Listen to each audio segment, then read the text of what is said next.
आदाब, इस्तकबाल है। मैं हूं आपके साथ अबू हुरैरा। सुप्रीम कोर्ट ने सोशल मीडिया प्लेटफॉर्म्स और वेब पोर्टल पर जाली खबरों पर शदीद तशवीश का इजहार किया है। अदालत ने कहा है कि मीडिया के एक हिस्से में शाये होने वाली खबरों में फिरकावाराना रंग रखकर मुल्क की शबीह को खराब किया जा रहा है।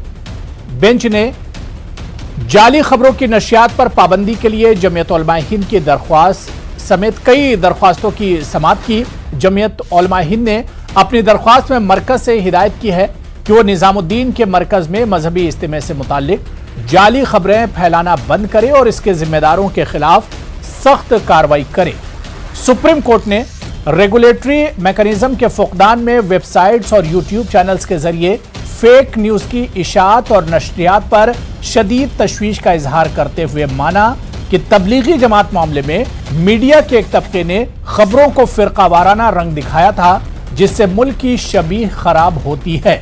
अब सवाल यह उठता है कि बेलगाम और बेब्रेक मीडिया पर सोशल मीडिया और जो वेब पोर्टल्स हैं और जिस तरह के चैनलों की धूम है यूट्यूब चैनलों की, इस पर रोक कैसे लगेगी? जो तशवीश सुप्रीम कोर्ट की है, ये तशवीश कितना अहम इसे माना जाए मौजूदा हालात को देखते हुए, इसी पर हम बात करेंगे। बहुत खास मेहमान मेरे साथ जुड़े हुए हैं। बहुत जल्दी अपने मेहमानों का आपसे तारुफ करा देता हूं। मेरे साथ मारूफ सहाफी शकील शमसी साहब जुड़े हुए हैं, सीबी पांडे जी साबिक जज हैं, ताहिरा हसन जी समाजी कारकुन हैं और मौलाना सुफियान निजामी साहब तर्जुमान हैं, फिरंगी महल लखनऊ से हमारे साथ जुड़े हुए हैं। सभी मेहमानों का बहुत इस्तकबाल है न्यूज़ 18 उर्दू में। मैं शकील हसन शमसी जी आपसे सर शुरुआत करना चाहूंगा कि सोशल मीडिया का दौर है और सोशल मीडिया के वक्त में जिस तरह के यूट्यूब चैनल वेब पोर्टल चल रहे हैं और सुप्रीम कोर्ट ने इन पर जिस तरह के फेक न्यूज और जाली खबरें चलती हैं उसे लेकर तशवीश जाहिर की है। हाँ, बिल्कुल सही तशवीश जाहिर की है, लेकिन खाली मुझे लगता है कि जो मामला है वो सोशल मीडिया तक महदूद नहीं है जी। जो मेन स्ट्रीम चैनल है उनमें भी इस तरीके की हरकतें की गई हैं और बराबर होती रहती हैं। जबकि सहाफती उसूलों के हिसाब से जो हमने सहाफत पढ़ी उसके हिसाब से तो यही होना चाहिए कि कभी आइडेंटिफाई ना करें कम्युनिटीज को। जो फिरकावाराना अगर फसाद हुआ है तो उसमें हिंदू मुस्लिम फसाद कहने के बजाय फिरकावाराना फसाद कहें। और इसी तरीके से जो पुराने जमाने के जो जर्नलिज्म था और जो अब तक बात कही जाती है कि ये ना बताएं कि मस्जिदों को नुकसान पहुंचा, कि मंदिर को नुकसान पहुंचा, बल्कि एक इबादतगाह को नुकसान पहुंचा।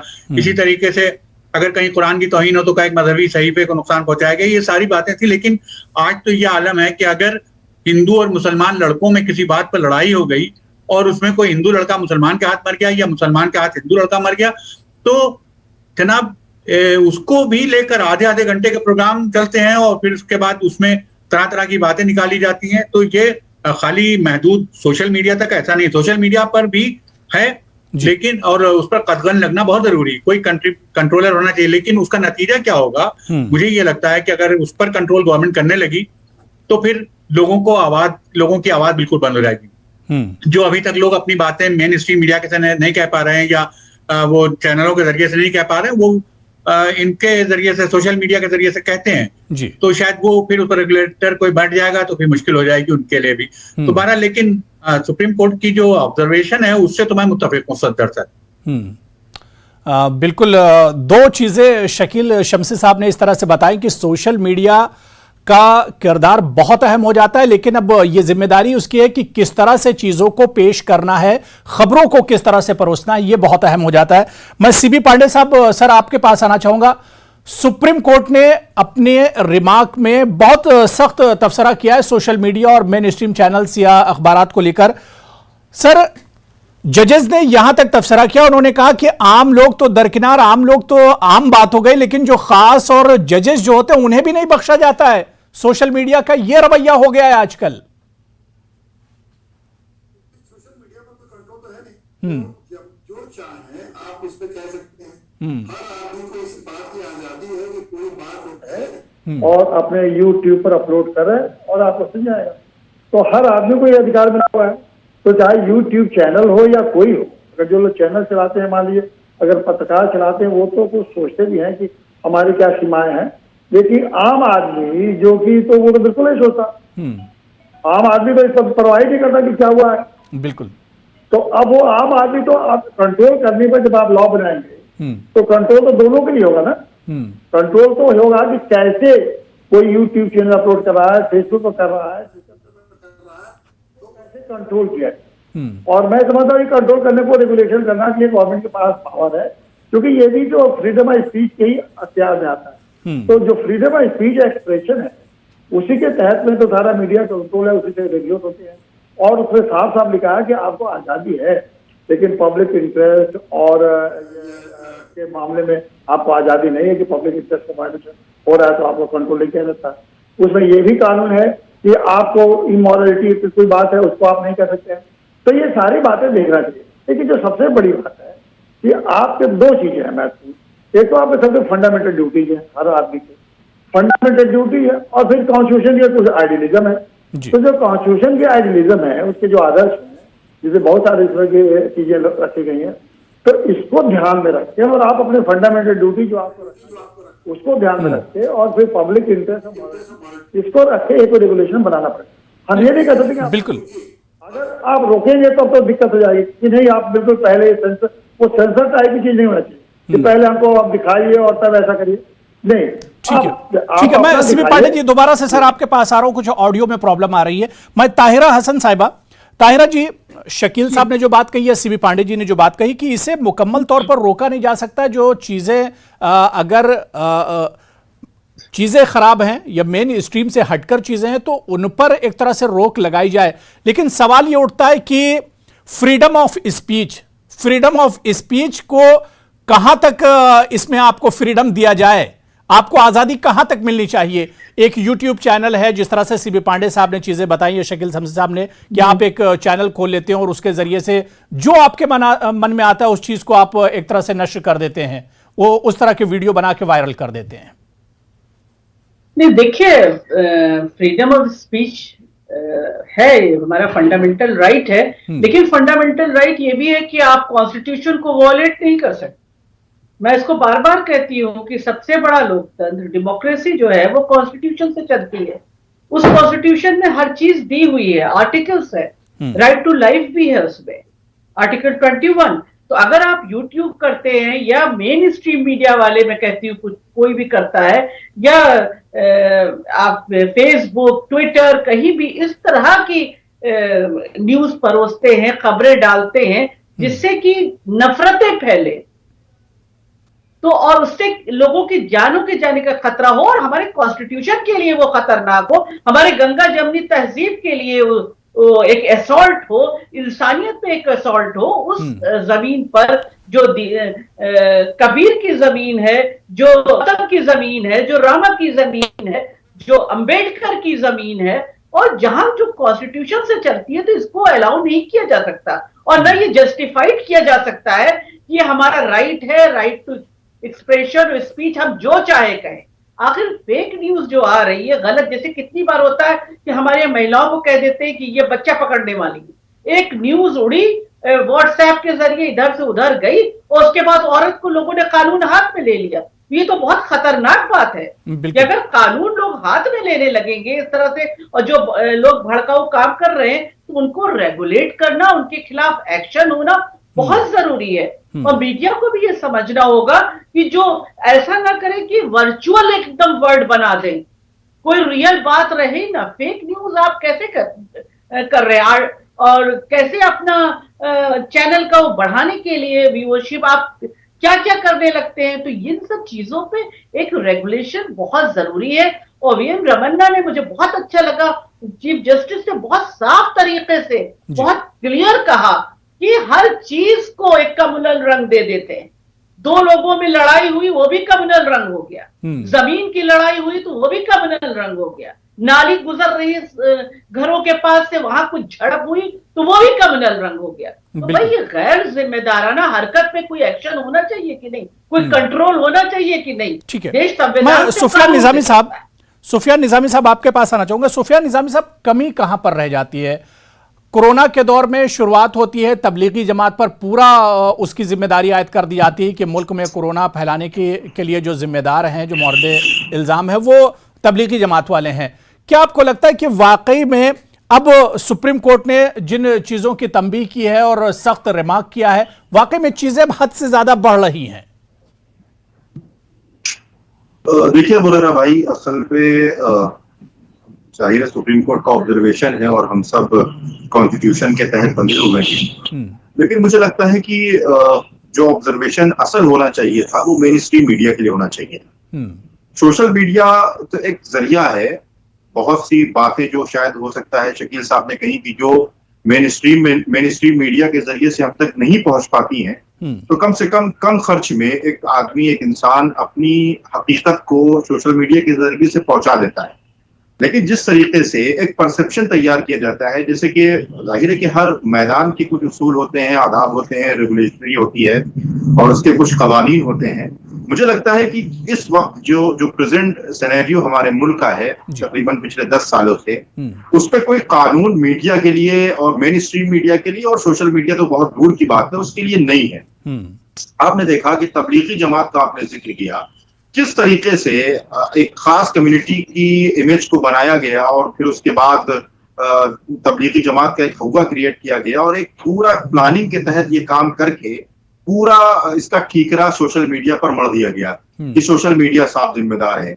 मैं आपसे ये कहना चाह रहा हूं कि साहब देखिए, सोशल मीडिया तो एक बात की चीज है, वो तो एक बात में चीजें आएंगी, उसमें कुछ चीजें अच्छी भी हो सकती हैं, कुछ चीजें खराब भी हो सकती हैं। लेकिन अगर सुप्रीम कोर्ट हमारे मुल्क की मेन स्ट्रीम मीडिया पर भी कुछ ऑब्जर्वेशन देता तो मुझे लगता है कि ये ज्यादा बेहतर होता। दूसरी बात देखिए अबू ररा भाई, ये है कि मीडिया का काम खबरें दिखाना होता है, हकीकत को बयान करना होता है, कोई परसेप्शन तैयार करना नहीं होता है, कोई खाका जहन में तैयार करना नहीं होता है। जैसे अभी शकील साहब ने एक बड़ी अच्छी बात कही कि उसमें हिंदू और मुस्लिम का लफ्ज दाखिल करना नहीं होता है। लेकिन आप देखेंगे कि जिस तरीके से डिबेट्स हुई, जिस तरीके की चर्चाएं हुई, जिस तरीके की एक पूरा सिनेरियो तैयार किया गया, उसमें आप देखेंगे कि कितना अलग तरीके से किरदार रहा मीडिया का। तो मुझे लगता है कि अगर यानी अब खबरों में भी नमक मिर्च लगाकर उसे इस तरह से पेश किया जाता है, फिरकावारियत से उसे एक तरह से जोड़ दिया जाता है, फिरकावाराना रंग देने की कोशिश की जाती है। और यही बात सुप्रीम कोर्ट ने भी इसी पर सख्त तबसरा किया इसी चीज को लेकर। मैं शकील शमसी साहब आपके पास आना चाहूंगा। सर, अखबारात या मेन स्ट्रीम चैनल्स की जिसकी आप बात कर रहे थे, इनके लिए एक कोड ऑफ कंडक्ट होता है, लेकिन इसके बावजूद भी हम देखते हैं कि उस पर किसी तरह का ब्रेक लगता नजर नहीं आता है, उस पर किसी तरह की गिरफ्त, किसी तरह की पकड़ या जवाबदेही तय नहीं होती है। आखिर ऐसा क्यों होता है? देखिए, ये जो जमीयतुल उलमा ए हिंद ने जो रिट डाली थी वो इसी बात को लेकर थी कि चैनलों के खिलाफ, जो बहुत कुछ चैनल थे, सारे चैनल नहीं, चैनलों का एक सेक्शन जो था वो बुरी तरीके से पीछे पड़ गया था और उस मामले को वो बिल्कुल फिरकावाराना रंग दे रहा था कि जैसे कोरोना एक फिरके ने फैलाया हो, कोरोना जो था पूरा। तो उनके लिए कोड ऑफ कंडक्ट है, लेकिन बहुत से लोग हैं वो बिल्कुल उनको नहीं मानते क्योंकि उन पर कोई तादीबी कार्रवाई नहीं होती, उनके खिलाफ कुछ नहीं होता। मैं तो समझता हूँ कि सुप्रीम कोर्ट ऑब्जर्वेशन ना करे, खाली सुप्रीम कोर्ट को इस बारे में गाइडलाइन जारी करना चाहिए और उनको ये बताएं, कानूनी शक्ल देना चाहिए कि कोई भी आदमी अगर जहर फैला रहा है तो उसके खिलाफ कार्रवाई होना चाहिए और ऐसे कोर्ट बनाए वो सुप्रीम कोर्ट के जिसमें फिरकावारियत के साथ खबरें नश्र न की जा सकें। अब क्योंकि खबर तो आप खबर के अलावा भी बहुत कुछ होता है चैनल के ऊपर, जब एक खबर लेते हैं तो उसको 1 घंटे तक उस पर डिस्कशन होता है। तो जो न्यूज और व्यूज दोनों को जो जहरीला बनाने का सिलसिला चला हुआ है, शकील साहब, एक कोड ऑफ कंडक्ट तो बना हुआ है, क्या उसके तहत कोई पकड़ नहीं होती है इस तरह की अगर खबरें जो कोड ऑफ कंडक्ट बना हुआ है बहुत से चैनल उसके अंदर में नहीं आते हैं। आपको मालूम है कि एनबीए और इसके चैनल के कुछ मेंबर्स हैं, कुछ नहीं है। तो जो एनबीए वगैरह के मेंबर्स हैं वो तो उसको करते हैं और बाकी जो है वो अपने निकल जाते हैं करके। और सबसे बड़ी बात ये कि ये हुकूमत की तरफ से भी ढील दी गई है लोगों को, अगर हुकूमत सख्ती करे इस मामले में तो ये नहीं होगा। और हमको तो हैरत है कि ऐसी ऐसी बातें कही गई थी उस जमाने में कि जो कोई आदमी यकीन ही नहीं कर सकता था और पूरा लगता था कि जैसे पूरे हिंदुस्तान में कोरोना जो है वो निजामुद्दीन के इलाके में जो एक छोटा सा दफ्तर वाक़ है वहां से फैला दिया गया। तो इस तरीके से जो एक जहरीला काम हो रहा है उसको रोकने की बहुत जरूरत है और मैं समझता हूँ सुप्रीम कोर्ट को बैन कर देना चाहिए बिल्कुल इन अल्फाज पर कि हिंदू, मुस्लिम, सिख, ईसाई इस तरीके के लफ्ज अल्फाज इस्तेमाल ही नहीं होंगे। हमेशा ये कहा जाएगा कि 2 फिरकों के माबैन में झगड़ा हुआ, सांप्रदायिक झगड़ा हुआ, कम्युनल राइट हुआ, उसको हिंदू मुस्लिम राइट या सिख हिंदू राइट या ईसाई और हिंदू राइट ये सब बताने की जरूरत नहीं है। इस बारे में सुप्रीम कोर्ट को एक वाज़ेह गाइडलाइन जारी करना होगी। बिल्कुल, जाहिर सी बात है कि समाज में नफरत की जगह नहीं होनी चाहिए। हालांकि देर से ही सही, लेकिन सुप्रीम कोर्ट ने इस पर सख्त तबसरा किया है। मैं सीपी पांडे जी आपके पास आना चाहूंगा। सर, फ्रीडम ऑफ स्पीच, बोलने की आजादी, आखिर कानून क्या इस बारे में कहता है? कहां तक आजादी मिलनी चाहिए? मैंने पहले कहा कि फ्रीडम ऑफ स्पीच से, अगर आप कहते हैं freedom of speech and expression दोनों फंडामेंटल है। अगर हम कोई बात कहते हैं, हम महसूस करते हैं, तो हम कहते हैं, चाहे हम जबानी कहें या इलेक्ट्रॉनिक मीडिया से कहें या कहीं भी कहें। अब हमारी जो अपराध है अभी तक जो इंडियन पेनल कोड में है, कि अगर हम कोई बात ऐसी करते हैं जिससे हेटेड फैलता है, जिसमें कम्युनल राइट भी आता है या दूसरे को कोई नफरत फैलता है, तो वो अपराध है। वो अपराध चाहे हम इलेक्ट्रॉनिक मीडिया से कहें या कहीं से किसी से भी कहें, वो अपराध आज भी अगर हम कहते हैं तो अपराध है। उसके लिए अलग कानून बनाने की जरूरत नहीं है। इंडियन पेनल कोड में पहले से बहुत सारे प्रावधान है। दिक्कत ये है कि जैसे मान ली हम ही लोग आप एक चैनल में बैठे, अब इस चैनल पे मैं अपने बहुत हेटेड वाली बात कहूं तो आपके चैनल की क्या जिम्मेदारी? आपने तो कोई डिबेट पे बुलाया कि आप डिबेट करिए, और आपने हमसे सवाल पूछा, उस सवाल का मुझे जवाब देना चाहिए कायदे से। अब मैं यही गाली देना शुरू कर दूं कि हिंदुओं को गाली देना शुरू कर दूं, मुसलमानों को गाली देना शुरू, सिखों को गाली कर, तो आपके चैनल की क्या जिम्मेदारी है? बिल्कुल, चैनल ने तो हमको बुलाया गया कि जिम्मेदार संख्या समझ के। आज सारे चैनलों में यही हो रहा है। अगर आप कह देंगे कि मीडिया के लोग ये सब बिल्कुल ना करें, वो मीडिया के लोग क्या करेंगे कि लोगों को बुलाएंगे, ऐसे लोगों को बुलाएंगे जिससे जो लोग गाली दे, हेटेड फैलाएं। तो इतना आसान ढंग से इसको रेगुलेट करना नहीं है। रेगुलेट करने के लिए बहुत सारे इंडिकेशन है, और मोर एवर फ्रीडम ऑफ स्पीच के जब भी इस तरह से आप कोशिश करेंगे रेगुलेट करने के लिए, और अगर फ्रीडम ऑफ स्पीच का वायलेशन होता है हमारा, तो कानून रद्द हो जाएगा। यही सुप्रीम कोर्ट रद्द कर देगा। तो उसको किस सीमा तक उसको रद्द कर सके, इसको देख रहे हैं। और सोशल मीडिया, देखिए सोशल मीडिया के और मेन मीडिया में अंतर है। मेन मीडिया का व्यूअर बहुत ज्यादा है, और मेल मीडिया जानते हैं कि वो जो वर्तमान समय है, मेल मीडिया कंट्रोल है, बहुत सारे लोगों से कंट्रोल किया जाता है। तो मेल मीडिया ज्यादा पॉलिटिकल लोग कंट्रोल करते हैं, पुलिस कंट्रोल करती है, डिसीजन कंट्रोल करता है, क्योंकि उनके और इसके ओनर कंट्रोल करते हैं, बहुत सारे वेस्टर्न इंटरेस्ट है। ये सोशल मीडिया में कोई कंट्रोल नहीं है। सोशल मीडिया में तो अपनी आजादी है, अपनी आजादी से लोग कह देते हैं। अब सोशल मीडिया में जो कंट्रोल है वो सेल्फ कंट्रोल है। अब वो सेल्फ कंट्रोल कैसे करेंगे लोग, ये समझ में नहीं बात है। अगर इसको कानून से कंट्रोल करेंगे कि हर आदमी नहीं हम देख रहे देंगे, तो आप क्या लाखों मुकदमा रोज दर्ज करेंगे लोगों के खिलाफ?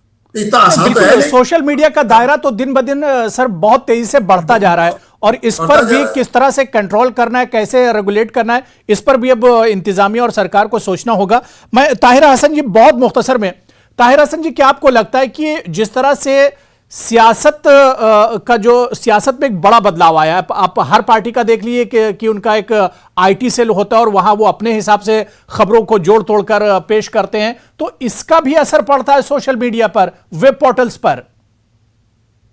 बिल्कुल आप सही कह रहे हैं। हर पॉलिटिकल पार्टी का अपना एक आईटी सेल है, जो आप देखिए तरह तरह के खबरें जो हैं और डाला करते हैं, बराबर सोशल मीडिया पे आता रहता है। मैं मानती हूँ, जैसे भी पांडे जी ने कहा, कानून के जानकार है, सही कहा कि सोशल मीडिया को कंट्रोल करना मुश्किल है, लेकिन मुझे लगता है अब हाई टाइम इसको सोचना पड़ेगा, क्योंकि कभी कभी ऐसे स्टेटस सामने से गुजरते हैं जो वाकई देख के लगता है कि क्या पैदा करना चाहते हैं, ये समाज कैसा बनाना चाहते हैं, ये किधर ले जाना चाहते हैं। तो ये हमारे कॉन्स्टिट्यूशन को, मैं बिल्कुल साफ तरह से कह रही हूँ, वायलेट करते हैं। तो उसके लिए कोई ना कोई कानून तो बनाना होगा। Freedom of expression is my right, हर आदमी का राइट है। Freedom expression is fundamental right है।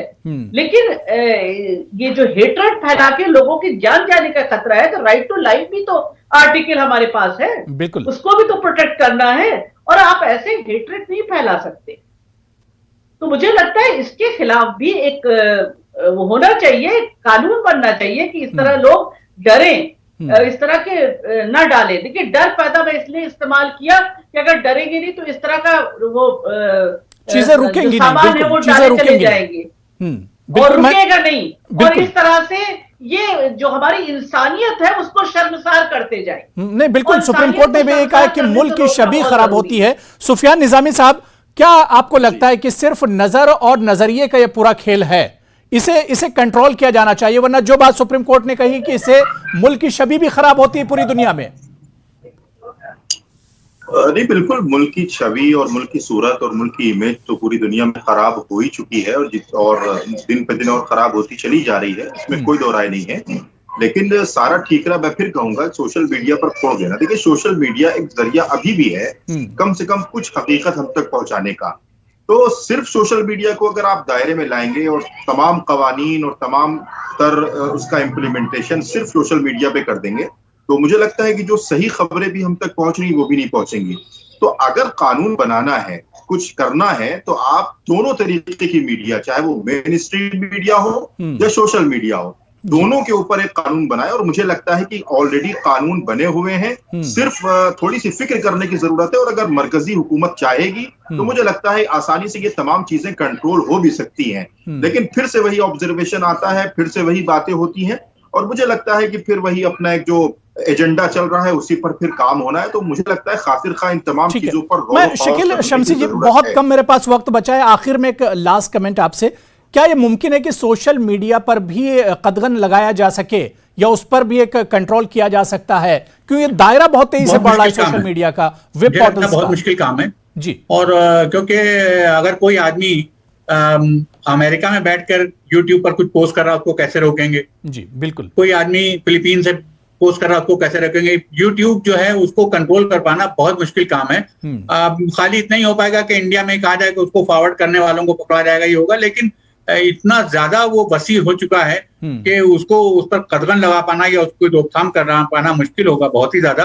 और चेक करना भी। इसके अलावा जो दूसरे ग्रुप्स चला करते हैं जिनमें फैला करते हैं, मतलब जिसकी खबर भी नहीं होती, जहर फैलाने के लिए ग्रुप बना लेते हैं और उन ग्रुप्स में फॉरवर्ड करते रहते हैं लोग जो पब्लिक के डोमेन में नहीं आते लेकिन नफरत फैलाने के काम आते हैं। तो आप सोचिए इन सब चीजों को किस तरीके से रोका जाएगा, ये बहुत ही मुश्किल काम है। यानी सर ये कहा जा सकता है कि ये मुश्किल जरूर है लेकिन नामुमकिन नहीं है। अगर इंतजामिया और सरकार चाहे तो इस पर कदगन लगाया जा सकता है, इस पर रोक लगाई जा सकती है, कंट्रोल किया जा सकता है, लेकिन ये सिर्फ और सिर्फ इंतजामिया और सरकार के दायरे इख्तियार में आता है। सुप्रीम कोर्ट की सख्ती के बाद अब देखना बहुत अहम होगा कि इंतजामिया और सरकार इसे लेकर किस तरह के कदम उठाते हैं। बहुत बहुत शुक्रिया शकील शमसी साहब हमारे साथ सर जुड़ने के लिए। सीबी पांडे जी, ताहिरा हसन साहिबा और मौलाना सुफियान निजामी साहब, सभी का बहुत बहुत शुक्रिया डिबेट में जुड़ने के लिए। आदाब।